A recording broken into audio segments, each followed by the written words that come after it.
Hello hello.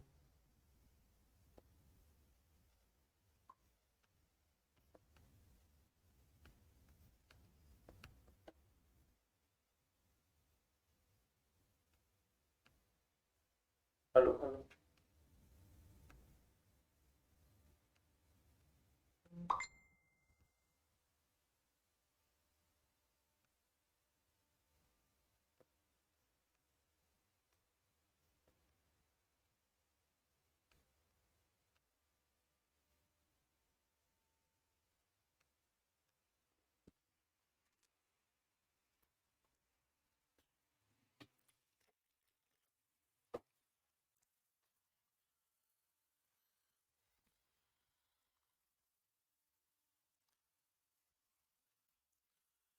नमस्कार मेरे प्यारे साथियों, मैं सुशील जादौन आप सभी का स्वागत करता हूं, आप सभी का अभिनंदन करता हूं। साथ के साथ उम्मीद करता हूं कि आप सभी का स्वास्थ्य अच्छा होगा और आप सभी की तैयारी बहुत अच्छी चल रही होगी। अगर आपका स्वास्थ्य अच्छा है, आपकी तैयारी अच्छी है, तो इस तैयारी को और खूबसूरत बनाने के लिए मैं आपका भाई, मैं आपका दोस्त, मैं आपका साथी आप सबके सामने एक खूबसूरत सी क्लास लेकर आ गया हूँ, जो साथियों हमारी आज हिस्ट्री की रहने वाली है। दोस्तों, हिस्ट्री हम बहुत जल्दी चीज़ों को कवर करने वाले हैं और बहुत बेहतरीन तरीके से हम चीज़ों को लेते हुए आगे बढ़ जाएंगे। कोई समस्या आने वाली नहीं है। जब तक साथियों आप फटाफट से एक बार प्यारा सा सुंदर सा कमेंट कर सकते हैं कि सर हम आ चुके हैं और मैं तुम्हें दिखाई दे रहा हूं, मैं तुम्हें सुनाई दे रहा हूं, जो मेरे लिए साथियों बहुत आवश्यक भी होता है। तो बहुत इत्मीनान के साथ आप इस क्लास को लेते होंगे साथियों और बहुत अच्छे से अपनी तैयारी को आगे लेके चलते होंगे। हाँ, तो दोस्तों आप इसी तरह से आगे बढ़ते रहिएगा, इसी तरह से चलते रहिएगा। कोई भी समस्या, कोई भी साथियों का लोड आता है आपको, तो आप मुझसे विभिन्न जगह पर मेरे सोशल मीडिया के माध्यम से जुड़े हुए होंगे, तो वहां पर आप मुझे मैसेज कर सकते हैं। बहुत सारे बच्चों को मैंने अपना नंबर भी दे रखा है कि अगर ज़्यादा ही गंभीर समस्या है तो आप व्हाट्सएप पर मैसेज कर सकते हैं। मैं वहां पर खुद उस समस्या का निराकरण करने का काम करूंगा। बहरहाल आपका समय जाया ना करते हुए मैं अपनी क्लास को साथियों शुरुआत करता हूं, आगे लेकर चलता हूं। हम साथियों जहां तक पढ़ चुके थे उससे आगे ही पढ़ने वाले हैं। दोस्तों, मैंने आपको खुदीराम बोस के बारे में बताया होगा इससे पहली क्लास में, और बताया होगा कि किस तरह से एक साथियों षड्यंत्र रचा जाता है एक व्यक्ति को मारने के लिए 1908 में। और जब षड्यंत्र रचा जाता है तो षड्यंत्र रचने के बाद क्या होता है कि साथियों एक किंग्सफोर्ड नाम के व्यक्ति को मारने के लिए प्रफुल्ल चाकी और साथियों अगर हम बात करें यहाँ पर खुदीराम बोस दो प्लान बनाते हैं। तो होता क्या है साथियों कि किंग्सफोर्ड के चक्कर में मिस्टर कैनेडी को मार देते हैं, और किस तरह से साथियों फिर यहाँ पर हम कह सकते हैं कि खुदीराम बोस को फांसी हुई है, वो बात मैं बता के आपको चलाता। दोस्तों, सबसे मुख्य बात है कि आपको अब मैं 1909 की तरफ लेकर जा रहा हूं, जिस समय साथियों मार्ले मिंटो के बारे में हमें कुछ जानकारी मिलती है। दोस्तों, अगर हम बात करें मार्ले मिंटो के बारे में, तो मुख्यतः हम जो चीजें देख रहे हैं, हम यहाँ पर पढ़ रहे हैं मार्ले मिंटो। देखिए, ये पॉलिटी का विषय होता है। यानी पॉलिटी में साथियों जब आप अधिनियमों को पढ़ते हो तो बहुत सारे सुधार पढ़ते हो, जैसे कि आप वहां पर 1909 का मार्लिमेंटो सुधार पढ़ते हो। 1919 का साथियों हम बात करें चैम्सफोर्ड अधिनियम, या 1919 का साथियों अधिनियम के बारे में पढ़ते हो। फिर 1935 के अधिनियम को भी पढ़ते हो। लेकिन हिस्ट्री में भी हमें बीच बीच में साथियों वार्ता करके चलना होता है कि 1909 का आखिरकार मार्ले मिंटो सुधार क्या था। दोस्तों, बात करते हैं जब मार्ले मिंटो के बारे में, तो देखिएगा मार्ले और मिंटो दोनों ही ये दोस्तों अलग अलग व्यक्ति हैं। क्या है? मार्ले और मिंटो दोनों ही अलग अलग व्यक्ति हैं। जबकि एक साथियों यहाँ पर भारत सचिव है, दूसरा साथियों बात करें तो हम यहाँ पर भारत का गवर्नर या वायसराय रहने वाला है। दोस्तों, इनके अनुसार क्या हुआ कि मार्ले मिंटो जो है साथियों, इनके नाम से एक 1909 का सुधार कहा गया। इसे 1909 का अधिनियम भी कई बार कह देते हैं। तो साथियों, ये पॉलिटी का विषय, हम पॉलिटी में इस पर विस्तार से बात करने वाले हैं। दोस्तों, इस सुधार में क्या हुआ, इसके अनुसार साथियों मुस्लिमों को अलग साथियों यानी कि पृथक निर्वाचन शुरू कर दिया गया। दोस्तों, 1909 का जो मार्लियामेंटो सुधार है, ये भारत पर बहुत गहरा और गंभीर प्रभाव छोड़ के जाता है। एक ऐसा प्रभाव जिसका साथियों आज हम पूरी तरह से देखें तो हम निपटारा नहीं कर पाए हैं। यानी 1909 में मार्लियामेंटो ने क्या किया, एक सुधार किया जिसके अनुसार यह कहा गया कि अब मुस्लिम लोगों के लिए निर्वाचन क्षेत्र, निर्वाचन सदस्य और साथियों निर्वाचन की प्रक्रिया भी संभवतः अलग अलग रहेगी। यानी कि पूरी तरह से साथियों हम बात करें तो सांप्रदायिकता के आधार पर भारत को विभाजित करने की कोशिश पहली बार 1909 में मार्लियामेंटो सुधार के तहत की गई है। गंभीर इसलिए है साथियों क्योंकि ये जो आपके सामने 1909 का सुधार दिखाई दे रहा है, इसका परिणाम आपको अभी नहीं, देखिए जब भी अंग्रेज कोई काम करते थे तो वो इस बात को सोचकर करते कि भले ही हमें इसका फायदा अब ना मिले, लेकिन अब नहीं तो कभी ना कभी तो जरूर मिलेगा। 1909 में भी उन्होंने क्या किया, उन्होंने साथियों माल्य मिंटो सुधार में क्या किया, पृथक निर्वाचन क्या है मैं आपको समझाता हूं। जैसे मान लीजिए साथियों दो क्षेत्र हैं, एक में साथियों हिंदू आबादी अधिक है, दूसरे में साथियों बात करूं तो मुस्लिम लोग ज्यादा रहते हैं। तो उन्होंने क्या कहा किया कि जब अगर यहाँ चुनाव होंगे तो चुनाव होते समय साथियों यहाँ पर हिंदू प्रत्याशी चुनाव लड़ेगा और यहाँ पर साथियों मुस्लिम प्रत्याशी चुनाव लड़ेगा। सत्य वोट जो डाले जाएंगे वो सत्य हिंदू मतदाता जो होंगे वो हिंदू मतदाता कैंडिडेट के लिए वोट डालेंगे और मुस्लिम मतदाता होंगे जो मुस्लिम मतदाता के लिए वोट डालेंगे। आप ऐसे समझिएगा आपके गांव के अंदर चुनाव हो रहे हैं और एक सत्य एक चुनाव के अंदर मान लीजिएगा कह दिया जाए कि हिंदू वोट डालें और आपका प्रत्याशी भी हिंदू ही होगा। दूसरी तरफ सत्य कह दिया जाए कि मुसलमान लोग जो होंगे वो सत्य प्रत्याशी मुसलमान ही रहेगा और वोट भी उसके लिए मुसलमान ही डालेंगे। कहने का मतलब यह है कि जब दोनों ही धर्म के लोग या दो जाति मान सकते हैं एग्जाम्पल के तौर पर, जब दोनों धर्म या दोनों जाति के लोग सत्य एक ही जगह पर एक ही केंद्र पर जब मतदाताओं की लाइन में लग रहे होंगे तो एक सत्य रहीम राम की नजरों में डालकर जब नजर बात करेगा तो सत्य नजरों में फर्क आएगा, कहीं ना कहीं देखने में लगेगा कि तू अलग है मैं अलग हूं, यानी कि फीलिंग आएगी सत्य यहाँ पर भेदभाव की। जब भेदभाव की फीलिंग आएगी तो ये भेदभाव की फीलिंग सत्य आगे बढ़ के सत्य यहाँ पर एक ऐसा वक्त एक ऐसा समय पर आकर एक ऐसा पौधा बन जाएगी जिसको काटना संभव नहीं होगा। यानी कि हिंदू मुस्लिम की साथ विचारधाराओं में अंतर आने लगेगा और जब विचारधाराओं में अंतर आने लगेगा तो देश के अंदर एकता अखंडता टूटेगी और वही तो अंग्रेज चाहते थे कि देश के अंदर एकता अखंडता टूट जाए। यानी हिंदू मुस्लिम के साथियों बीच में मन में जो भेद आया है वो 1909 के मार्ले मिंटो सुधार की वजह से आया है, जिसमें साथियों मुस्लिम लोगों के लिए पृथक निर्वाचन की साथियों प्रणाली को यहां पर शुरू कर दिया गया। बड़ा गंभीर बड़ा खतरनाक बड़ा ही साथियों इसका दुष्परिणाम आपको भारत के इतिहास में देखने के लिए मिलता है। इससे साथियों क्या हुआ, इन दोनों को कह दिया गया सांप्रदायिकता का जनक। सांप्रदायिकता का मतलब यही होता है कि जब साथियों आप दो संप्रदायों के बीच में भेद करने लगे, इनको साथियों सांप्रदायिकता का जनक कहा जाता है। और यही वो सुधार हुआ करता था जिसने भारत के अंदर सांप्रदायिकता को साथियों उत्पन्न करके रख दिया और सांप्रदायिकता इसी की वजह से सबसे ज्यादा फैली है 1909 के मार्ले मिंटो सुधार की वजह से। मार्ले मिंटो सुधार के अंतर्गत साथियों यहां पर क्या हुआ कि निर्वाचन जो था वो अलग कैंडिडेट और साथियों अलग धर्म के आधार पर इन दोनों ने लागू कर दिया। तो मार्ले मिंटो सुधार साथियों रिफॉर्म्स है जो बहुत इंपोर्टेंट है, जिसके अंतर्गत क्या हुआ है इस पर मैंने बहुत अच्छे से बात करी है। मैं फिर कह रहा हूं ये साथियों विषय बहुत ज्यादा गंभीर है, पॉलिटी में इस पर विस्तार से बात करेंगे। महिलाओं के मतदाताओं की मत देने की प्रक्रिया और क्या क्या नियम क्या क्या सुधार हुए वो पॉलिटी का विषय मैं करने वाला हूं, बेफिक्र रहिएगा, लोड मत लीजिएगा। दोस्तों इसके बाद क्या होता है, इसके बाद साथियों हम बात करते हैं लॉर्ड हार्डिंग तृतीय के बारे में। तो लॉर्ड हार्डिंग तृतीय जो है साथियों ये 1910 से लेकर 1916 तक भारत का वायसराय बन के रहता है। और दोस्तों सबसे मुख्य बात क्या है कि जब ये व्यक्ति वायसराय बना तो इसी व्यक्ति के समय पर जो आपको दिखाई दे रहा है इसी व्यक्ति के समय पर साथियों तीसरे दिल्ली दरबार का आयोजन हुआ है। देखिए मेरे साथियों ध्यान से सुनना, अगर मैं बात करूं दिल्ली दरबारों के बारे में तो कुल 3 दिल्ली दरबारों का आयोजन होता है। सबसे पहले दिल्ली दरबार जो लगा है साथियों वो 1877 में लगा है। आप ध्यान से सुनिएगा, 1877 में सबसे पहले फर्स्ट दिल्ली दरबार का आयोजन हुआ है। 1877 में जब साथियों यहां पर दिल्ली दरबार का आयोजन हुआ था उस समय साथियों बात करें तो उस समय साथियों बेंजामिन डिज़रायली जो हुआ करते थे, क्या नाम था इनका, इनका नाम था साथियों यहां पर बेंजामिन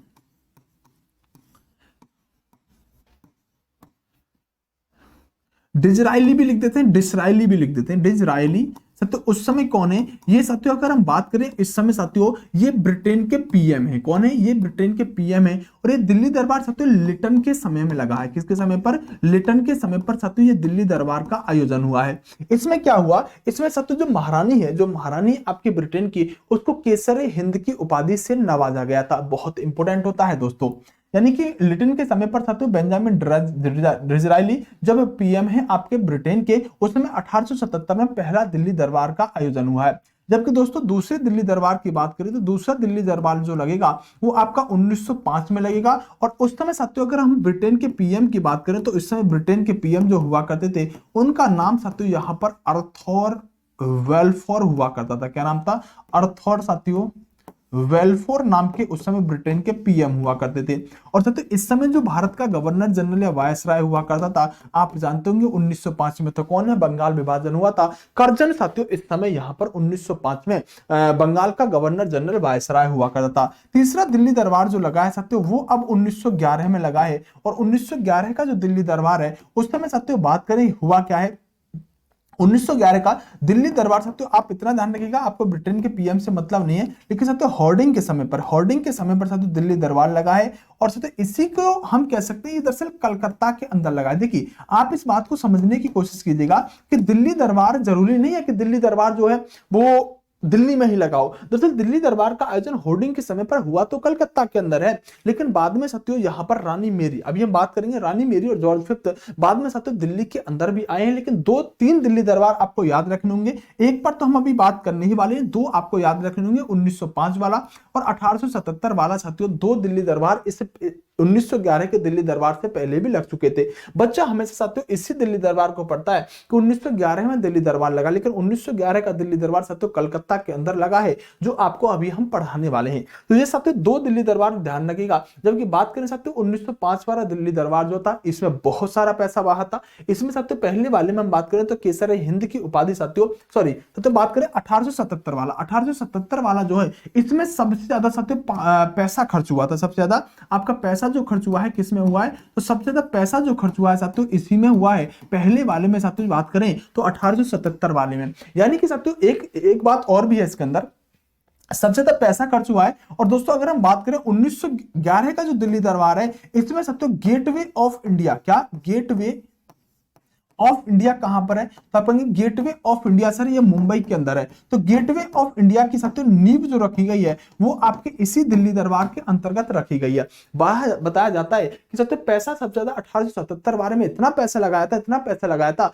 उस समय क्या था मैं बताता हूं। दरअसल है क्या दिल्ली दरबार, देखो 1877 में इन्हें लग रहा था कि ब्रिटेन की रानी और साथियों राजा आएंगे, तो उन्होंने पैसा बहुत ज्यादा खर्च किया, लेकिन वो आए नहीं।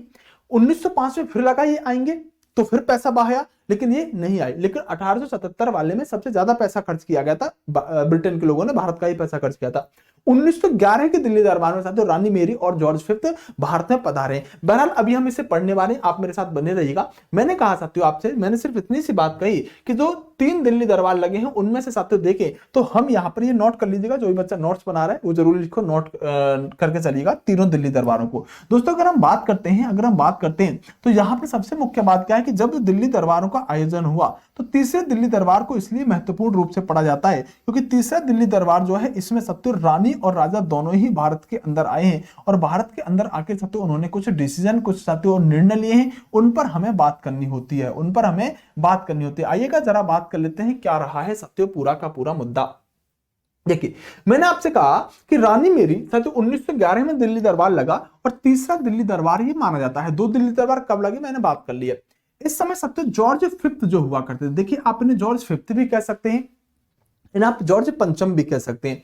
साथियों इनके साथ इनकी एक रानी हुआ करती थी, रानी तुम्हारी नहीं थी, ये रानी मेरी हुआ करती थी, मतलब इनका नाम था रानी मेरी। जॉर्ज फिफ्थ और साथियों रानी मेरी दिल्ली दरबार में आते हैं, मतलब भारत के लिए आते हैं, उनका भव्य स्वागत किया जाता है और स्वागत के लिए बहुत ज्यादा साथियों ये रानी मेरी और जॉर्ज फिफ्थ खड़े हुए हैं, जो बहुत ज्यादा भव्य स्वागत किया जाता है और पैसा काफी बहाया जाता है। ये भारत के अंदर साथियों इस बार आए हैं। जब साथियों दिल्ली दरबार का आयोजन किया गया तो दिल्ली की जनता कुछ इस तरह से साथियों पूरी तरह से, अगर हम बात करें दिल्ली के अंदर साथियों इस तरह से प्रोग्राम हो रहा है और पूरी की पूरी जनता साथियों पागल हो रही है कि हमको राजा और रानी देखनी है। लेकिन दोस्तों अगर हम बात करें तो आपको यह बात पता होनी चाहिए कि दिल्ली दरबार का जब आयोजन हुआ तो आयोजन होने के समय इन लोगों ने जब ये कलकत्ता से दिल्ली के लिए आए तो इन्होंने साथियों कुछ निर्णय लिए। वो निर्णय क्या थे जरा जानिएगा। तो दिल्ली दरबार में लिए गए पहला निर्णय था जो साथियों राजधानी को स्थानांतरित करने से संबंधित था। साथियों जो आज हम अपनी राजधानी दिल्ली देखते हैं ना, ये राजधानी पहले हमारी दिल्ली नहीं थी, पहले हमारी राजधानी कलकत्ता हुआ करती थी। जब 1911 का दिल्ली दरबार लगा तो रानी मेरी और जॉर्ज फिफ्थ ने भारत में आके घोषणा करी कि अब भारत की जो राजधानी होगी वो कलकत्ता नहीं होगी, अब भारत की राजधानी दिल्ली हुआ करेगी। तो यह निर्णय कब लिया गया? 1911 के दिल्ली दरबार में निर्णय लिया गया और राजधानी स्थानांतरित होकर दिल्ली कब आई? 1912 में साथियों राजधानी ने यहां पर दिल्ली में आके काम करना शुरू कर दिया। लेकिन निर्णय कहां लिया जा रहा है? दिल्ली दरबार में साथियों इस निर्णय को लिया गया है कि अब राजधानी कलकत्ता नहीं होगी, भारत की राजधानी अब दिल्ली होगी। और आज तक इसी साथियों क्रम में हम अपनी राजधानी को दिल्ली मानकर चला रहे हैं और दिल्ली के अंदर अपनी राजधानी बना रखी है। तो निर्णय हुआ कि कलकत्ता से राजधानी स्थानांतरित होगी और कलकत्ता से कहां बनेगी? दिल्ली। दोस्तों लोगों के अंदर बहुत ज्यादा रोष था, लोगों के अंदर बहुत ज्यादा गुस्सा था बंगाल विभाजन को लेकर। लेकिन मैंने कहा कि जब सांप निकल जाए तो साथियों लाठी पीटने से कोई फायदा नहीं है। जिस कारण से बंगाल विभाजन किया गया था कि लोगों में साथियों मतभेद हो जाए, वो मतभेद भारत में हो चुका था। दूसरा, मार्लियामेंटो सुधार जो ये लोग लेकर आए थे उससे भारत पर बहुत ज्यादा प्रभाव पड़ चुका था। लेकिन रानी मेरी और जॉर्ज फिफ्थ ने इस बात को समझा कि आखिरकार इससे फायदा क्या होगा।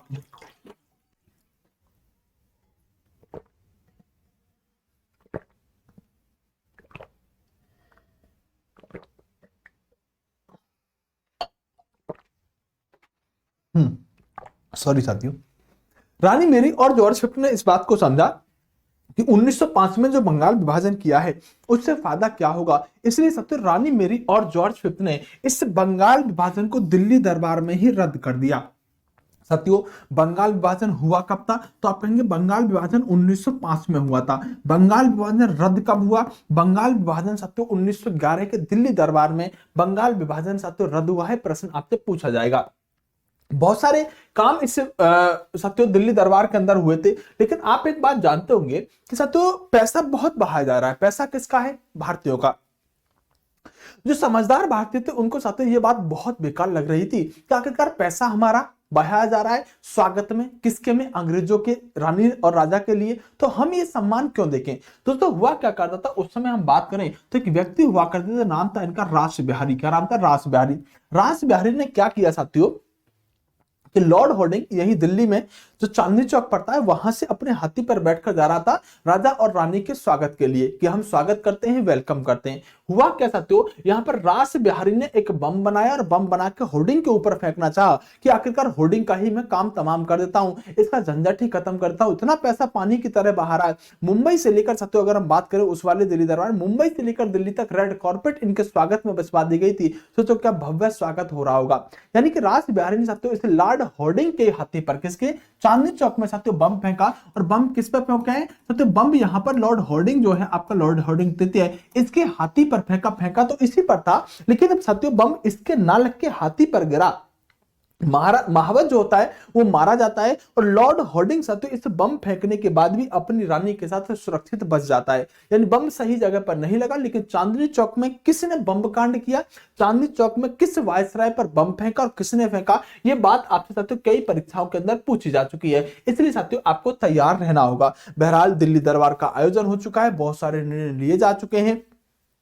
और जब बहुत सारे निर्णय लिए जा चुके हैं तो सब, तो इसके अलावा अब भारत में कुछ क्रांतिकारी घटनाएं उत्पन्न हो रही थी, कुछ साथियों क्रांतिकारी घटना घट रही थी। जैसे साथियों भारत में और भारत के बाहर भी कुछ क्रांतिकारी घटना घट रही हैं। जैसे बात करते हैं साथियों कुछ क्रांतिकारी घटनाओं के बारे में। देखिएगा 1905 के अंदर, 1905 में इंडियन होम रूल सोसाइटी की स्थापना होती है। देखिए होम रूल अलग है, होम रूल लीग अलग है और तो इंडियन होम रूल सोसाइटी अलग है।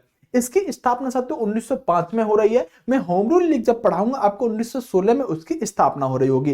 तो 1905 में साथियों इंडियन होम रूल सोसाइटी की स्थापना होती है और इसकी स्थापना करने का जो श्रेय जाता है वो साथियों यहां पर श्याम जी कृष्ण जी को जाता है। श्याम जी कृष्ण या श्याम जी वर्मा इन्हें कह देते हैं, श्याम जी कृष्ण को जाता है। इन्होंने साथियों ब्रिटेन के अंदर इंडिया हाउस में, साथियों इंडिया हाउस में ब्रिटेन के अंदर इसकी साथियों इंडियन होम रूल सोसाइटी की स्थापना करने का काम किया। ये एक ऐसे व्यक्ति थे जिन्होंने भारत के बाहर रहकर तो भारत की आजादी के लिए बहुत सारे काम किए थे। और इन्होंने साथियों भारत के अंदर यहां पर भारत के लिए साथियों इंडियन होम रूल सोसाइटी की स्थापना करी, ब्रिटेन के अंदर करी और श्यामजी कृष्ण के द्वारा इसकी साथियों स्थापना की जाती है।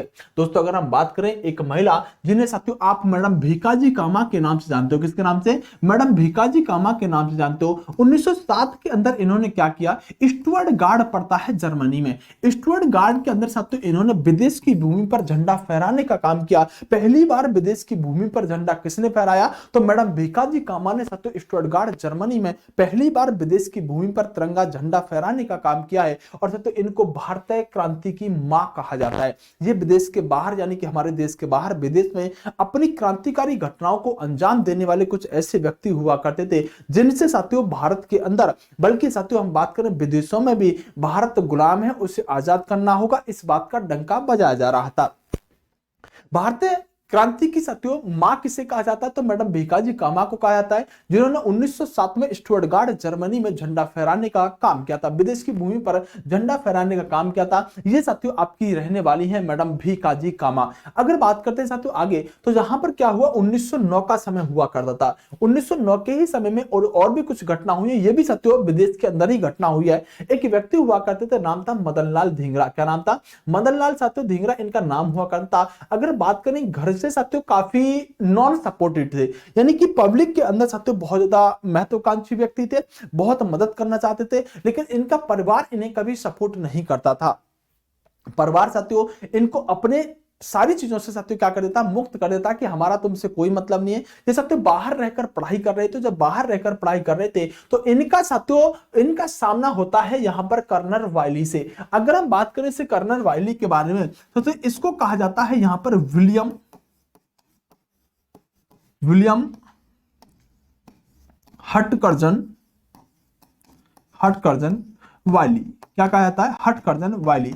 तो इनके साथ क्या हुआ कि 1 जुलाई 1909 का समय हुआ करता था। 1 जुलाई 1909 के समय पर तो एक प्रोग्राम हो रहा था, जहां पर अंग्रेज और भारतीय सभी बैठे हुए थे। वहां पर साथियों ये वायली नाम का साथियों व्यक्ति आया, अंग्रेजों का अधिकारी है, सलाहकारी अधिकारी है। ये आया तो साथियों इन्होंने क्या किया, यहां पर मदन लाल धिंगरा ने कि अपनी पिस्तौल निकालकर 5 की 5 गोलियां साथियों यहां पर उसके मुंह पर ठोक दी। 4 गोलियां बिल्कुल फिट लगी, 1 गोली साथियों उसके नहीं लगी। वहीं पर साथियों इसे कर्नल वायली की मृत्यु हो गई, जो अंग्रेजों का एक बहुत बड़ा अधिकारी हुआ करता था। आपसे पूछेगा कि कर्नल वायली को किसने मारा? मदन लाल धिंगरा ने साथियों यहां पर 1909 के अंदर मारने का काम किया है। दोस्तों अगर हम धिंगरा की बात करें, मदन लाल धिंगरा बहुत अच्छे क्रांतिकारी थे, लेकिन अकेले ही साथियों इनके पारिवारिक रूप से इनको कोई सपोर्ट नहीं था। अकेले ही क्रांति की घटना और क्रांति की लड़ाई लड़ने का काम कर रहे थे। इनके साथ यह हुआ कि जब साथियों ये मारे गए, यानी कि इनको पकड़, इन्होंने क्या किया कि साथियों 1 गोली से अपनी हत्या खुद ही करनी चाहिए। मदन लाल धिंगरा क्या करते हैं तो अंतिम गोली से अपनी हत्या खुद ही करना चाहते हैं, लेकिन पुलिस वालों ने इन्हें पकड़ लिया। पकड़ने के बाद गिरफ्तार किया गया, और जो गिरफ्तार करने के बाद इनको साथियों 17 अगस्त 1909 को, कब? 17 अगस्त साथियों, 17 अगस्त 1909 को साथियों इनको फांसी लगा दी जाती है। 17 अगस्त 1909 को साथियों इनको फांसी लगाई जाती है। और जब इनको फांसी लगा दी जाती है तो कहा जाता है कि इनके फैमिली वालों ने, इनके परिवार वालों ने इनके सबको लेने से मना कर दिया, बोले हमारा ये बेटा है ही नहीं। तो कर्नल वायली की हत्या किसने करी है? मदन लाल धिंगरा के द्वारा इनकी हत्या की गई है। ये साथियों आपके यहां पर मदन लाल धिंगरा हैं साथियों।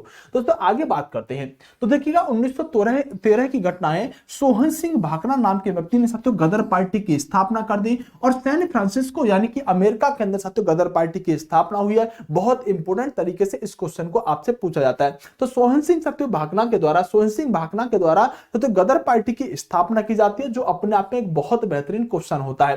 दोस्तों 1914 की घटना है। 1914 में क्या हुआ, एक कामागाटा मारू घटना होती है। क्या होती है? एक कामागाटा मारू घटना होती है। सर क्या थी कामागाटा मारू घटना, जरा बताइएगा विस्तार से। दोस्तों कामागाटा मारू क्या है? पहली बात तो एक क्वेश्चन बनेगा जो सीधा सीधा 1 नंबर का क्वेश्चन देके जाएगा और पूछेगा बताओ कामागाटा मारू क्या है। ये क्वेश्चन ऐसे ही बनता है, आपको कई परीक्षाओं के अंदर देखने के लिए मिल जाएगा। कामागाटा मारू क्या है? तो ऑप्शन देगा आपको, कामागाटा मारू एक रेल इंजन है, कामागाटा मारू एक जलपोत है, कामागाटा मारू एक मछली का नाम है, या कामागाटा मारू कुछ भी दे सकता है। तो सबसे पहले जानिएगा कामागाटा मारू क्या है। सब तो एक पानी का जहाज है, यानी कि हम कह सकते हैं जलपोत है। क्या है? पानी का जहाज है, सब तो एक जलपोत है। और अगर हम बात करें पानी का जहाज जो जलपोत है, तो इसके अंदर क्या हुआ सत्य, अगर हम बात करें कि व्यक्ति हुआ करते थे जिनका नाम हुआ करता था गुरादित्य सिंह। क्या नाम हुआ करता साथियों? इनका नाम हुआ करता था यहां पर गुरादित्य सिंह। तो इन्होंने क्या किया कि कामागाटा मारू जहाज को खरीदा था, और कामागाटा मारू जहाज को खरीदने के बाद इसके लीडर के रूप में साथियों कुछ लोगों को लेकर ये लोग साथियों कनाडा गए। कहां गए? कनाडा। साथियों इसके अंदर अगर हम बात करें इस जहाज के अंदर, तो इस जहाज के अंदर 376 साथियों यात्री थे, जिनमें से 351 साथियों कौन थे? 351 साथियों सिख बैठे थे। मतलब अगर हम बात करें कुल यात्री कितने थे? 376 इस कामागाटा मारू के अंदर यात्री बैठे हुए थे, जिनमें से 351 साथियों सिख लोग हुआ करते थे। ये जहाज साथियों कहां बढ़ा? जहाज बढ़ा आपका कनाडा की तरफ। जब कनाडा की तरफ बढ़ा तो साथियों बहुत ज्यादा लंबा टाइम लगता है कनाडा पहुंचने के लिए पानी के जहाज से। तो कहा जाता है कि जब हम समुद्र के अंदर चलते हैं, समुद्र का ही पानी पी रहे हैं, कुछ साफ पानी नहीं मिल रहा है, उन्हें तो उसी की हवा में सत्य जीवन जी रहे हैं, कुछ खाने के लिए अच्छी चीजें नहीं मिल रही हैं, तो हमारे शरीर के अंदर, हमारी बॉडी के अंदर सत्य अगर हम बात करें तो यहाँ पर हमारी बॉडी के अंदर कुछ रोग लग जाते हैं। कहा जाता है कि कनाडा के लोगों ने इन पर आरोप लगाया कि इन जहाज के लोगों के अंदर जो भारत से आए हैं, इनके अंदर वह रोग लग चुका है। समुद्र में यात्रा करते करते बहुत सारे रोग लग जाते हैं। तो कनाडा के लोगों ने कहा कि इनके अंदर साथियों रोग लग गया है। तो साथियों हुआ कि कुछ यात्रियों को, 12, 15, 16 जो भी यात्री रहे, कुछ यात्रियों को तो उस जहाज से उतार लिया गया कनाडा के अंदर, बाकी के लोगों को साथियों जबरदस्ती जहाज में बिठा के वापस भेज दिया गया। अब आप सोचो साथियों, कनाडा पानी के जहाज से जाओ, आपको कई महीने पानी में चलते चलते जहाज से हो जाएंगे, खाने के लिए राशन ना बचे, कुछ भी ना बचे, और वापस आपको कनाडा की भूमि पर ना उतरने दिया जाए, आपसे कहा जाए आप वापस जाओ, फिर से अपने देश लौट के जाओ। अब उतना ही समय आने में लगेगा, आपका दिमाग खराब हो जाएगा, आपका दिमाग खराब हो जाएगा। आप साथियों जब बढ़ते आए, आप जब भारत की तरफ बढ़ते आए, आप वैसे ही परेशान थे, बहुत ज्यादा दिक्कत हो रही थी। दोस्तों अगर यहां पर बात करें कि बंदरगाह पड़ता है जिसका नाम है साथियों बजबज बंदरगाह, क्या नाम है, बजबज नाम का बंदरगाह पड़ता है, वहां पर भारत के अंदर आके ये जहाज रुका। जैसे ही जहाज आके रुका, इधर से साथियों अंग्रेजों ने सीधा गोलियां चलानी शुरू कर दी, बोले जहाज से उतर मत जाना, एक विशेष प्रकार की बीमारी तुम्हें लगी हुई है, अगर तुम उतरोगे तो हम सबको हो जाएगी, आप जहाज में ही रहो। अब सोचो कनाडा गए, कितना समय लगा होगा, उतरने नहीं दिया, वहां से वापस आए, अब भारत में बजबज नाम के बंदरगाह पर ये उतरने नहीं दे रहे हैं। गुरदत्त सिंह साथियों यहां पर हुआ करते थे, इन्होंने उठा के तलवार साथियों कह दिया, जो बोले सो निहाल, सत श्री अकाल, तो उठा के तलवार अंग्रेजों को काटना शुरू कर दिया। इसी घटना को कहते हैं कामागाटा मारू घटना, यानी वहां पर बहुत सारे अंग्रेजों को मारने का काम किया गया, इसी घटना को कामागाटा मारू घटना कहते हैं। तो कामागाटा मारू एक जहाज का नाम है, जो घटना 1914 में हुई है। कितने में, 1914 में साथियों कामागाटा मारू घटना हुई है। ये आपका जहाज है साथियों जो आपको यहां पर दिखाया जा रहा है। अगर हम बात करें साथियों, गुरदत्त सिंह रहने वाले हैं, जो कि इनके बारे में साथियों बहुत सारी चीजें आपको दिखाई दे रही होंगी। तो कामागाटा मारू क्या है साथियों, आपको पता होना चाहिए। ये घटना साथियों बजबज नाम के बंदरगाह पर, बजबज नाम का बंदरगाह जो है वहां पर साथियों इनको बंजबज नाम के साथियों बंदरगाह कर लीजिएगा, इसको बंदरगाह पर हुई है ये साथियों घटना। इतना ध्यान रखिएगा, जब पूरे 2 महीने समंदर में खड़ा रहा था जहाज, और भूखे प्यासे तड़पते रहे थे आजादी के दीवाने, मतलब इनको जहाज से उतरने ही नहीं दिया जा रहा था कि उतरना मत, तुमको एक विशेष प्रकार की बीमारी फैली हुई है। दोस्तों बात करते हैं आगे। अगर हम साथियों देखें तो 1914 में साथियों यहां पर क्या शुरू हो चुका है, वर्ल्ड वार शुरू हो चुका है, विश्व युद्ध शुरू हो चुका है। और दुनिया के अंदर साथियों जो ब्रिटेन है, और एक तरफ साथियों बात करें जर्मनी, या फिर हम बात करें दुनिया में साथियों एक तरफ मित्र राष्ट्र है और एक तरफ धुरी राष्ट्र है, दो बड़े देशों का आमना सामना हो रहा है, दो बड़े ग्रुपों का आमना सामना हो रहा है। हम बात करेंगे, जब हम वर्ल्ड हिस्ट्री पढ़ेंगे तो वहां विश्व युद्ध की बात करेंगे, लेकिन हमें यह देखना चाहिए कि जब भारत आजादी की लड़ाई लड़ रहा था, उस समय दुनिया भी एक बहुत बड़ा युद्ध में अपने आप को इन्वॉल्व किए हुए थी, जिसे आप दूसरा यानी पहला विश्व युद्ध के नाम से जानते हो। पहला विश्व युद्ध 1414 से 1418 तक हुआ, जिसे आप साथियों पहला वर्ल्ड वार के नाम से जानते हो। जब साथियों पहला वर्ल्ड वार हो रहा था, उसी समय पर क्या हो रहा था, उसी समय से साथियों भारत के अंदर हम बात करें तो होम रूल लीग की स्थापना हो गई। क्या हो गई, होम रूल लीग की स्थापना हो गई। दोस्तों मेरी बात को ध्यान से सुनना कि होम रूल लीग की स्थापना 2 लोगों के द्वारा की जाती है, और दोनों ही लोगों के द्वारा अलग अलग हेडक्वार्टर बनाए जाते हैं, लेकिन दोनों ही लोगों का उद्देश्य एक था। तो होम रूल लीग की जो स्थापना की गई है साथियों अप्रैल 1916 में होम रूल लीग की स्थापना की गई, और होम रूल लीग की स्थापना साथियों अप्रैल 1916 में जो की है वो साथियों तिलक साहब ने होम रूल लीग की स्थापना करी। किसने, साथियों बीजी तिलक ने होम रूल लीग की स्थापना 1916 में करी है। इन्होंने अपना साथियों बात करें तो इनको साथियों कहा जाता है लोकमान्य और भारतीय अशांति के जनक। इनकी 2 उपाधियां हैं, लोकमान्य और साथियों भारतीय अशांति के जनक, इन्हीं को कहा जाता है। और दोस्तों इनके समाचार पत्रों का नाम था मराठा, और साथियों केसरी के नाम से अपने समाचार पत्र निकाला करते थे। जब इन्होंने होम रूल लीग की स्थापना करी, तो होम रूल लीग की स्थापना करते समय इन्होंने साथियों कुल 6 शाखाएं बनाई, मतलब ब्रांच बनाई, ऑफिस ब्रांच बनाई। 6 शाखा हुआ करती थी वह होम रूल लीग, जिसकी स्थापना बीजी तिलक के द्वारा की गई थी। लेकिन दोस्तों बात करें इनकी मुख्य शाखा कहां पर हुआ करती थी, मुख्य शाखा इनकी पूना के अंदर हुआ करती थी। मतलब कह सकते हैं पूना से इन्होंने होम रूल लीग की स्थापना को करने का काम किया। साथियों सितंबर 1916 में, अब सितंबर 1916 में साथियों एनी बेसेंट ने भी होम रूल लीग की स्थापना कर दी। मतलब बीजी तिलक और एनी बेसेंट दोनों ने ही होम रूल लीग की स्थापना करी है। तब जब साथियों विश्व युद्ध चल रहा था। होम रूल लीग का मतलब क्या होता है सर? होम रूल लीग का सीधा मतलब है, या होम का मतलब घर से, रूल का मतलब कानून से। ये लोग कह रहे थे भाई आप एक बात बताओ अंग्रेजों, जब देश हमारा, हम कानून बनाएंगे, हम चलाएंगे, तुम कौन होते हो? तो ये कह रहे थे भाई हम अपने देश को अपने हिसाब से चलाएंगे, हमारा घर है, हम अपने हिसाब से नियम बना के चलाएंगे, तुम हम पर शासन करने वाले होते कौन हो? तो होम रूल लीग के लिए साथियों बीजी तिलक और एनी बेसेंट दोनों ही सामने आई। एनी बेसेंट ने साथियों सितंबर 1916 में होम रूल लीग की स्थापना कर डाली। और साथियों इनकी जो इनकी कुल जो शाखा हुआ करती थी, बीजी तिलक ने सिर्फ 6 ही शाखा बनाई थी, इन्होंने 200 शाखा बना डाली। इनकी मुख्य शाखा साथियों मद्रास के अंदर हुआ करती थी। इनके सचिव जो हुआ करते साथियों अरुण वेल नाम लिखा जाता है, इनके साथियों सचिव हुआ करते थे। और साथियों एनी बेसेंट की जो समाचार पत्र हैं दोस्तों, पूछा गया इनके एक समाचार पत्र का नाम है न्यू इंडिया। एनी बेसेंट के समाचार पत्र का क्या नाम है? New India. और साथियों बात करें साथियों, ये अडियर वेल लिखा जाता है तो यहां लिख गया है। और साथियों एक इनका समाचार पत्र हुआ करता था कॉमनवेल। तो एनी बेसेंट की साथियों 2 समाचार पत्र हैं, जिनमें से हम कहीं न्यू इंडिया और कॉमनवेल के नाम से ये समाचार पत्र निकाला करते थे। 200 इनकी शाखा थी, मुख्य शाखा इनकी मद्रास के अंदर हुआ करती थी। दोस्तों 1916 में क्या हुआ? 1916 में क्या हुआ? 1916 में साथियों कांग्रेस का लखनऊ अधिवेशन हो रहा था और इसकी अध्यक्षता कर रहे थे साथियों अंबिका चंद्र मजूमदार, जिन्हें आप शॉर्ट में ए मजूमदार के नाम से जानते हो। इसमें साथियों क्या हुआ? इसमें साथियों जो आपका नरम दल हुआ करता था, कौन सा? जो आपका नरम दल हुआ करता था, इस नरम दल और साथियों जो आपका गरम दल और साथ के साथ साथ मुस्लिम लीग, तो तिलक वे एनी बेसेंट की मदद से एक हो गए। यानी कि 1907 में साथियों आपने जाना होगा कि नरम दल और गरम दल का विभाजन हो गया था, यानी कांग्रेस का विभाजन हो गया था। सूरत के अधिवेशन में साथियों नरम दल अलग विचारधारा पर चल गया था, क्योंकि बंगाल का विभाजन करवा दिया था।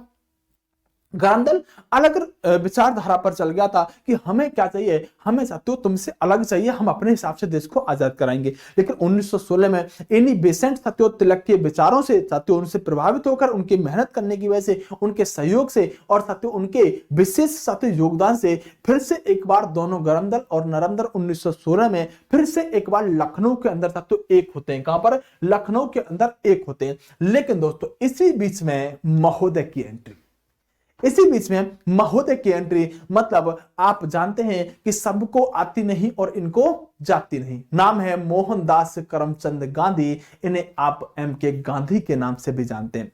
दोस्तों एंट्री हो चुकी है हमारे महोदय, भारत के राष्ट्रपिता कहे जाने वाले व्यक्ति, जिनका नाम है महात्मा गांधी। दोस्तों साथियों हमदर्दों, महात्मा गांधी के बारे में शुरुआत करते हैं। और महात्मा गांधी अपने आप में एक बहुत बड़ी चीज थे, बहुत बड़ी शख्सियत थे। महात्मा गांधी के बारे में आपको क्या ही बताऊं। महात्मा गांधी जब अपने जीवन को जी रहे थे तो महात्मा गांधी ने बहुत सारी बातें, बहुत सारी किताबें अपनी लिखी हैं, जिसके अंदर अपने द्वारा की गई सही और गलत दोनों ही कामों की इन्होंने व्याख्या करी है। महात्मा गांधी शुरू में लिखते हैं कि मैं बहुत ज्यादा लापरवाह टाइप का व्यक्ति हुआ करता, इतना ज्यादा लापरवाह था कि बचपन में साथियों एक बार जब पिताजी बीमार थे, पिताजी ज्यादा बीमार होने लगे, पिताजी ने मुझे बुलाया, बेटा गांधी जरा इधर आइएगा। मैंने कहा पिताजी अभी आता हूं, आने में थोड़ी सी देर हो गई। यानी कि साथियों जब देर हुई कि जब तक मैं पहुंचा वो इतनी देर थी कि पिताजी गुजर चुके थे। अंतिम समय पर अपने पिता से बात भी ना कर सका था। महात्मा गांधी ऐसी बहुत सारी बातें आपको बताते हुए, लिखते हुए मिल जाएंगे। महात्मा गांधी साथियों कहें तो महात्मा गांधी की तुलना में कई बार सलमान खान से करता हूं। अब आप कहेंगे सर सलमान खान से महात्मा गांधी जी की तुलना क्यों करते हो? तो बेटा मैं सलमान खान से महात्मा गांधी जी की तुलना इसलिए करता हूं क्योंकि सलमान खान और महात्मा गांधी में सच में आपको बहुत सारी समानताएं देखने के लिए मिल जाएंगी। आप जानते हैं सलमान खान साथियों कमिटमेंट एक बार कर लेते हैं तो वो कहते हैं कि जब मैं एक बार कमिटमेंट कर लेता हूं तो मैं अपने आप की भी नहीं सुनता, उनका स्टाइल है अपना। लेकिन महात्मा गांधी कहते थे अगर मैं एक बार कमिटमेंट कर लेता हूं तो मैं अपने बाप की भी नहीं सुनता। ये महात्मा गांधी का स्टाइल था। और महात्मा गांधी और सलमान खान की समानता में ऐसे ही नहीं दर्शा रहा हूं, महात्मा गांधी और सलमान खान के अंदर बहुत सारी समानता है। आप देखिएगा तो सलमान खान की कोई भी मूवी उठा के देखिएगा, सलमान खान अपना अभिनय कपड़े उतार के करते दिखाई दे जाएंगे। महात्मा गांधी ने तो आजीवन कम कपड़े पहन कर अभिनय किया है। तो आप बताइएगा कि महात्मा गांधी और सलमान खान के अंदर समानता है कि नहीं है। आप कहेंगे सर ये क्या बात हुई। देखिएगा आप, वो बात एक अलग है कि सलमान खान को देखकर लगता है कि हाँ कुछ है, लेकिन गांधी जी को देखकर लगता है कि कोई है तो क्यों है, वो बात एक अलग है। दोस्तों आप महात्मा गांधी को हल्के में मत लीजिएगा। महात्मा गांधी बहुत जबरदस्त व्यक्ति हैं। महात्मा गांधी देश की आजादी को भी शुरू करने वाले हैं, अभी भारत में एंट्री लेंगे। जरा बात करते हैं महात्मा गांधी जी के बारे में। महात्मा गांधी जी जो है तो मोहनदास करमचंद गांधी इनका नाम है। महात्मा गांधी इन्हें आप शॉर्ट में कहते हैं। इनका जन्म 2 अक्टूबर 1869 को गुजरात के अंदर हुआ, और गुजरात में एक जगह है सत्यो पोरबंदर। पोरबंदर में महात्मा गांधी जी का जन्म हुआ। इनकी मृत्यु जो हुई है सत्यो 30 जनवरी 1948 को दिल्ली के अंदर महात्मा गांधी जी की मृत्यु हुई है। महात्मा गांधी जी की माता का नाम पुतलीबाई हुआ करता। महात्मा गांधी जी के साथियों पुत्र हुआ करते थे। एक का नाम था हरिलाल, एक का नाम था मणिलाल, एक का नाम था देवदास। ये देवदास वो मत समझिएगा पारुल वाला साथियों। एक का नाम था रामदास। दोस्तों महादेव देसाई एक सचिव रखा करते थे, नाम था साथियों इनका यहां पर साथियों महादेव देसाई। यानी कि हरिलाल, मणिलाल, देवदास और रामदास इनके 4 पुत्र थे, और महादेव देसाई साथियों एक सचिव रखा करते थे महात्मा गांधी। दोस्तों अगर महात्मा गांधी जी की बात करें तो महात्मा गांधी जी ने साथियों यहां पर बैरिस्टर की डिग्री करी थी, जिसे आप एलएलबी कह सकते हो। उस समय इसको साथियों एलएलएम कहा जाता था, जो साथियों बैरिस्टर की डिग्री मतलब कानून की पढ़ाई, लॉ की पढ़ाई होती है। इस डिग्री को महात्मा गांधी लंदन से करके आए थे। आप सोचो भारत में कोई बच्चा आ रहा है, लंदन से पढ़ के आ रहा है, तो अपने आप में टोरा होगा कि नहीं होगा। लड़का विदेशी से पढ़ के आया। यहां तो साथियों अगर कोई व्यक्ति अच्छे कॉलेज स्कूल से पढ़ के गांव में आ जाए तो गांव वाले कहते हैं कि लड़का फला फला कॉलेज में पढ़ के आया है। महात्मा गांधी लंदन से एलएलएम यानी कि बैरिस्टर की डिग्री करके आए हैं। आप इसे एलएलबी कह सकते हैं। वो बात एक अलग है कि अगर कोई व्यक्ति वकील बन जाता है तो काम उस समय मिलता था, ना ही आज मिलता है। वो बात एक अलग है। वकीलों का हाल बुरा है।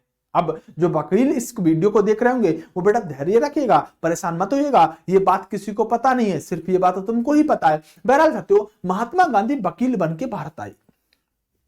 महात्मा गांधी को कोई काम नहीं मिल रहा था।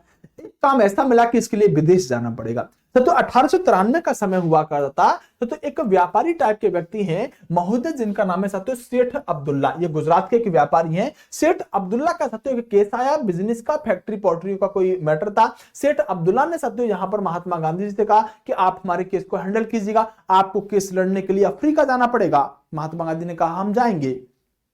तो 1893 में सेठ अब्दुल्ला का केस लड़ने के लिए महात्मा गांधी अफ्रीका के लिए गए। लेकिन खास बात एक थी कि अफ्रीका में भी इस समय साथियों अगर हम बात करें तो अंग्रेजों का ही शासन था। अफ्रीका में इस समय तक अंग्रेजों का ही शासन था और बड़ी समस्या हो रही थी अफ्रीका के लोगों को, लेकिन आवाज नहीं उठा पा रहे थे। साथियों महात्मा गांधी बहुत खतरनाक व्यक्ति रहे। मैंने कहा कमिटमेंट कर लिया तो अपने आप की क्या अपने बाप की भी नहीं सुनते थे। महात्मा गांधी अफ्रीका चल दिए। जाते समय से जो ट्रेन में बैठ गए फर्स्ट क्लास एसी में, अंग्रेजों ने कहा कि कुत्ते और भारतीय फर्स्ट क्लास कोच में आना अलाउ नहीं है। महात्मा गांधी ने कहा देखिए कमिटमेंट कर चुका हूं, अब तो नहीं होगा, मैं अपने बाप की भी नहीं सुनता, आप तो अंग्रेज हैं। महात्मा गांधी को पीटर्सबर्ग डरबन के बीच में साथियों एक जगह पर उठा के फेंक दिया गया। चलती ट्रेन से महात्मा गांधी फेंक दिए गए, लेकिन कमिटमेंट नहीं तोड़ा था महात्मा गांधी जी ने। महात्मा गांधी एक होटल में, एक रेस्टोरेंट में खाना खा रहे थे। महात्मा गांधी से रेस्टोरेंट के अंदर जो वेटर है उसका कुछ कहना सुनना हो गया। महात्मा गांधी को पकड़ के वेटर ने कूट दिया। महात्मा गांधी कमिटमेंट करते थे तो पीछे नहीं हटते थे, चाहे कुटाई खुद की हो जाए। बहरहाल महात्मा गांधी साथियों अफ्रीका के अंदर सेठ अब्दुल्ला का केस लड़ने के लिए गए हैं। जब सेठ अब्दुल्ला का केस लड़ने के लिए गए तो अफ्रीका में पहुंचे। अफ्रीका में साथियों 1894 में महात्मा गांधी जी ने साथियों नताल इंडियन कांग्रेस की स्थापना कर डाली। किसकी? नताल इंडियन कांग्रेस की स्थापना अफ्रीका में कर डाली और 1894 में साथियों ये स्थापना हुई है। महात्मा गांधी 1903 में साथियों दक्षिण अफ्रीका से ही एक पत्रिका निकालते हैं। पत्रिका का नाम था इंडियन ओपिनियन। क्या नाम था? Indian opinion. बेटा स्टार लगा लेना इस पत्रिका पर, वेरी वेरी मोस्ट इंपोर्टेंट है। विदेश से निकाली हुई महात्मा गांधी की पत्रिका। क्या है? विदेश से निकाली गई महात्मा गांधी की पत्रिका। महात्मा गांधी की बहुत सारी पत्रिका होंगी, हरिजन, नवजीवन, माई एक्सप्रेस विद ट्रुथ जैसी किताबें और बहुत सारी किताबें हम पढ़ेंगे और पत्रिका पढ़ेंगे। लेकिन साथियों बात करें तो इंडियन ओपिनियन एक ऐसी पत्रिका है जिसको विदेश की भूमि से महात्मा गांधी जी ने निकाला है, तो अपने आप में दम रखती होगी।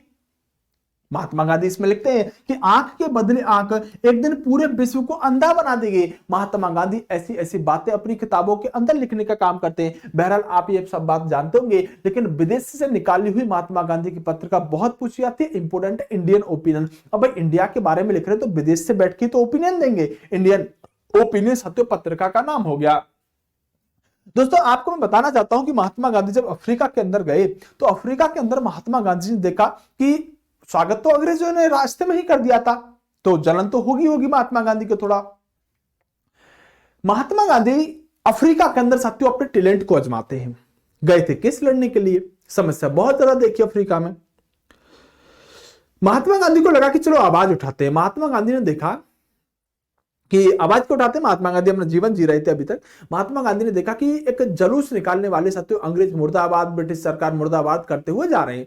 महात्मा गांधी ने भी सोचा चलो कुछ नहीं है तो कौवा बिरयानी आपने देखी होगी, 10 रुपए नारा लगाने क्या मिलेगा। तो साथियों महात्मा गांधी ने अपना एक पैम्पलेट उठाया और महात्मा गांधी भी मुर्दाबाद मुर्दाबाद, क्योंकि ट्रेन से फेंके गए थे, वेटर ने भी कूटे थे, नारा लगाते हुए आगे बढ़ने लगे। तो आगे से कुछ अंग्रेजों के सैनिक आए। जब अंग्रेजों के सैनिक आए तो बाकी के लोग तो भाग गए, महात्मा गांधी भागने में निपुण नहीं थे। और जिंदगी में जो व्यक्ति कभी ना भागा हो वो कैसे भाग पाता, महात्मा गांधी फंस गए। महात्मा गांधी फंस गए। महात्मा गांधी बड़े दुबले पतले शरीर के व्यक्ति थे। अंग्रेज ने उठा के सूत के 2-3 अंग्रेजों ने महात्मा गांधी के लगाए। जब महात्मा गांधी के डंडे बढ़िया वाले लगे, महात्मा गांधी कर क्या सकते थे। आप जानते हैं कोई व्यक्ति कमजोर हो, आप उसको थप्पड़ लगाइएगा, क्या करेगा, वो तुम्हें गाली देगा।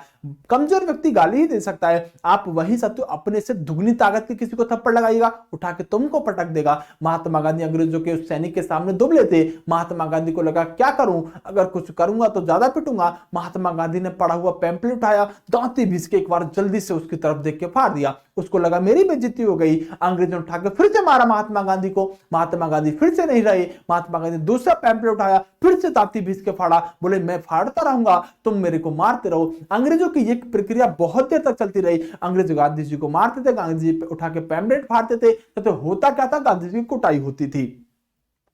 अफ्रीका में बढ़िया करके महात्मा गांधी नेता बनने की कोशिश कर रहे हैं। नेता किस तरह से बनने आपको समझ में आ रहा होगा। एक जगह पर तो कुछ लोग बैठकर अंग्रेजों के खिलाफ धरना दे रहे थे, आंदोलन कर रहे थे। जाके महात्मा गांधी भी पहुंच गए। महात्मा गांधी भी मुर्दाबाद मुर्दाबाद कहने लगे। 2 जगह पिट चुके थे महात्मा गांधी, सोच रहे थे बदला लूंगा, बदला लेते नहीं थे, उससे पहले ज्यादा खुद पिट जाते थे।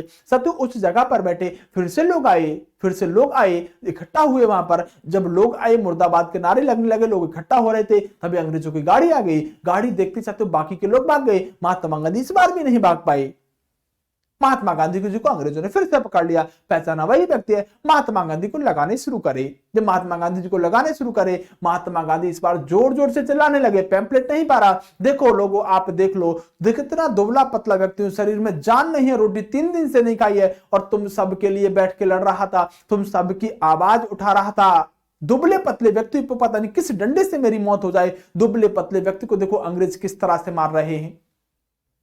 आमने सामने साथियों चारों तरफ से खड़ी भीड़ ने देखा, सच में कोई साथियों कमजोर व्यक्ति पिट रहा है, इतना कमजोर कि अगर फूंक मारो तो उड़ ना जाए, शरीर में है क्या इसके बेचारे के, डंडों से मारने की जरूरत क्या है। दोस्तों कहा जाता है कि भीड़ ने जब पुलिस को मारते देखा, विरोध किया, भीड़ ने साथियों पुलिस को पीटना शुरू कर दिया। अब भीड़ का चेहरा नहीं हो सकता, क्योंकि भीड़ पुलिस वालों को अच्छे से कूट देती है। महात्मा गांधी समझ गए थे भीड़ का प्रयोग कैसे करना है।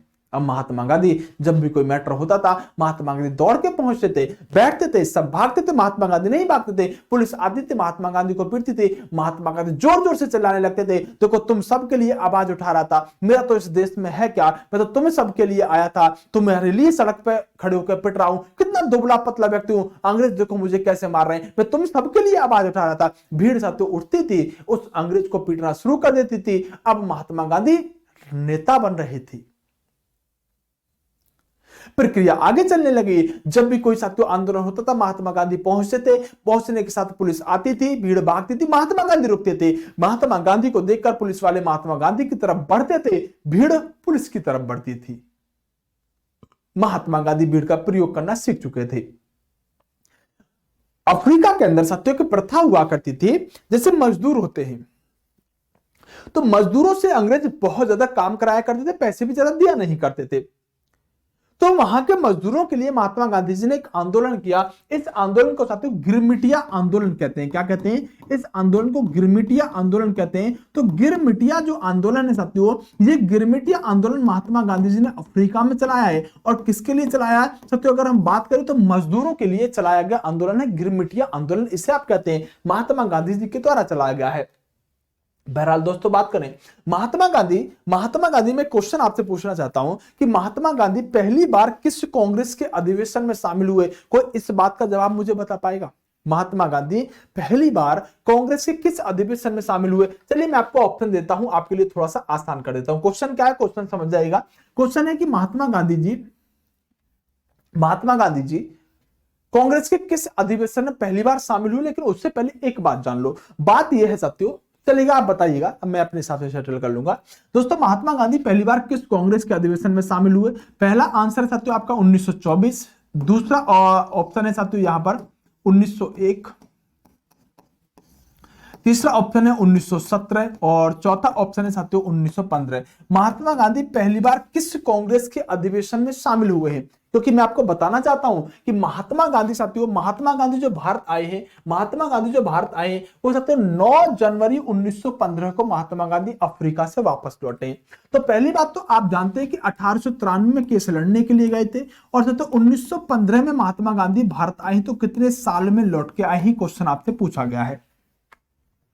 1893 में महात्मा गांधी गए थे अफ्रीका केस लड़ने के लिए, और अगर हम बात करें तो वापस कब आ रहे हैं? ये साथियों वापस आ रहे हैं आपके 1915 में। तो आप अंदाजा लगा सकते हैं कि महात्मा गांधी कितने साल बाद साथियों लौटकर आ रहे हैं। ये क्वेश्चन आपसे पूछा गया। बहरहाल आप लोड मत लीजिएगा, मैं आपसे बात करता हूं साथियों यहां पर कि जब महात्मा गांधी भारत आए हैं तो 9 जनवरी 1915 को महात्मा गांधी भारत आए हैं, और इस दिन को भारतीय व्यक्ति एक विशेष दिन के रूप में मनाते हैं। इसे साथियों प्रवासी दिवस या भारतीय प्रवासी दिवस के रूप में मनाते हैं। दोस्तों, भारतीय प्रवासी दिवस जो मनाते हैं इसको हमने मनाना 2003 को शुरू किया था।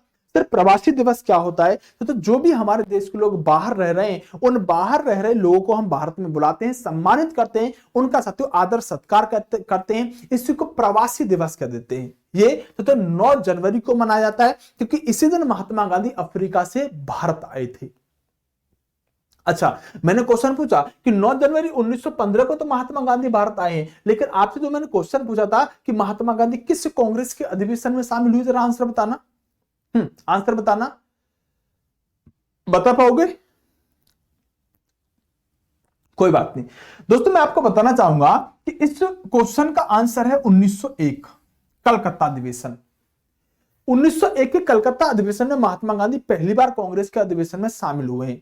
आप कहेंगे सर आपने अभी तो बताया 1893 से 1915 तक महात्मा गांधी अफ्रीका में रहे, फिर 1901 में कैसे शामिल हो गए? तो बेटा मैं उनसे कहूंगा कि दोस्तों मैंने आपको अभी बताया था कि महात्मा गांधी के 4 पुत्र हुआ करते थे, जिनमें हम देखें सकते हो हरिलाल, मणिलाल, देवदास और रामदास। इनमें से एक पुत्र का जन्म 1897 में हुआ है। एक पुत्र का जन्म 1897 में हुआ है। आप मुझे बताइएगा कि जब महात्मा गांधी नहीं थे भारत में तो पुत्र पैदा कैसे हो गया?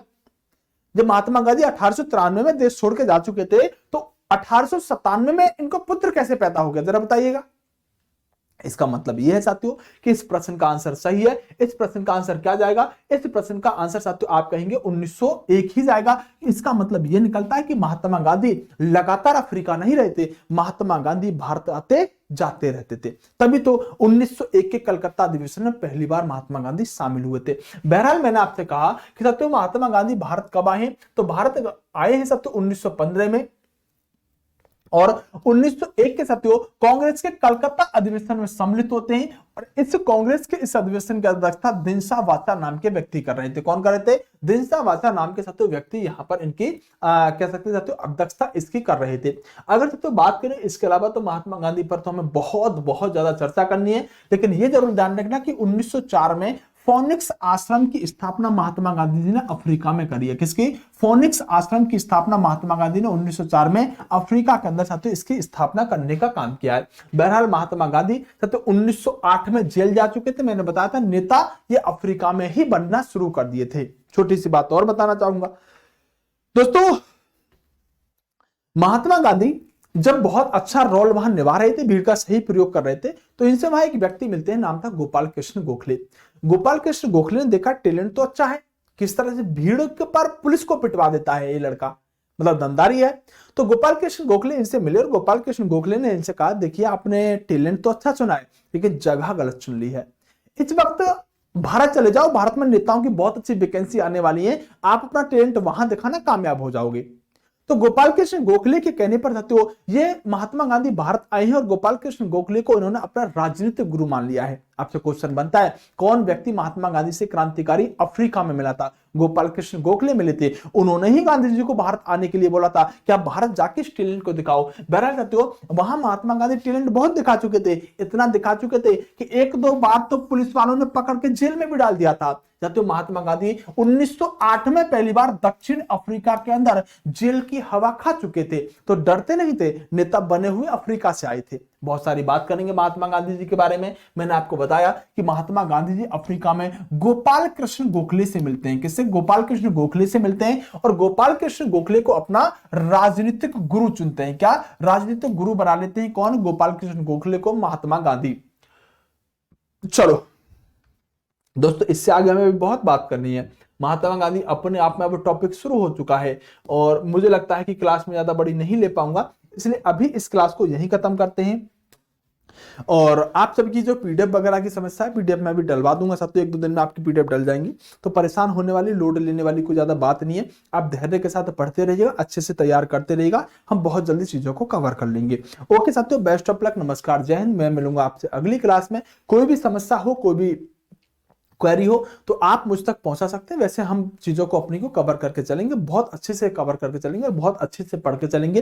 कोई भी चीज ना छूटे साथियों, ऐसी चीजों को पढ़ के चलेंगे। ठीक है, तो चलो साथियों अपना ख्याल रखना, बेस्ट ऑफ लक, नमस्कार, जय हिंद। आप घबराइएगा मत, लोड मत लीजिएगा, प्यार से इत्मीनान के साथ पढ़ते जाएगा। फाउंडेशन कोर्स है, मतलब दमदारी से उतरे हैं इसके अंदर। तो ये वो नहीं है कि कोई कैप्सूल दिया और घोल के पी गई और सुबह तक काम हो गया खत्म, ये वो नहीं है। थोड़ा सा टाइम लगेगा, लेकिन तो जिस लेवल का हम पढ़ के चल रहे हैं ना, उसके बाद दोबारा हमें पढ़ने की आवश्यकता नहीं पड़ेगी। ठीक है, बेस्ट ऑफ लक, नमस्कार, जय हिंद दोस्तों।